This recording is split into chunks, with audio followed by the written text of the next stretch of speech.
प्रेम एक दुविधा में फंसा था। एक तरफ लाडली और एक तरफ नकली लीला। उसको समझ नहीं आ रहा था कि उसकी असली लीला कौन है। ऐश्वर्या को डर था कि कहीं प्रेम को पता न चले कि उसकी असली लीला लाडली ही है। फिर ऐश्वर्या एक बंदूक उठाती है और अपने आप को गोली चलाने का नाटक करती है। प्रेम और लाडली भागते हुए नीचे आते हैं और उसके हाथ से बंदूक छीन लेते हैं। फिर ऐश्वर्या प्रेम से बोलती है, प्रेम, अब मैं थक चुकी हूँ अपने आप को साबित करते करते।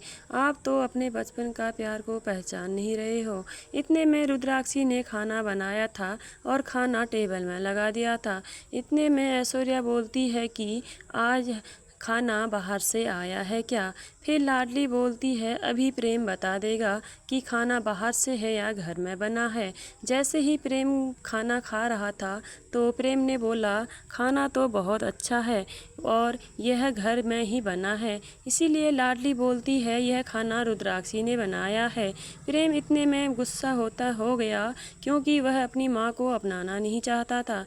वह खाने में से जैसे ही उठने लगा, रुद्राक्षी ने बोला कि प्रेम, आप खाना कैसे छोड़ के नहीं जा सकते, मुझे माफ़ कर दो। आज के बाद मैं अब खाना नहीं बनाऊंगी। इसके लिए मैं खुद को सजा दूंगी। फिर रुद्राक्षी ने हरी मिर्ची उठाई और खाने लगी। लाडली बोलती है, सरदार, आप यह क्या कर रही हो। फिर प्रेम मिर्ची की प्लेट वहाँ से हटा देता है।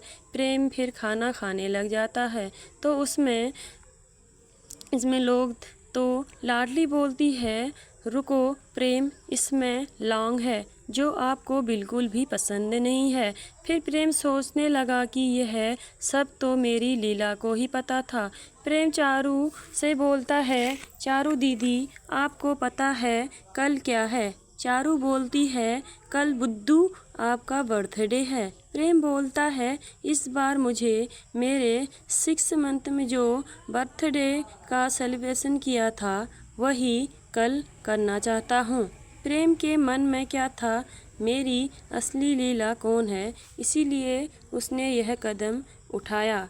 ऐश्वर्या सोचने लगी कि प्रेम यह सब क्यों कर रहा है। मुझे तो इसके बर्थडे के बारे में कुछ भी पता नहीं है।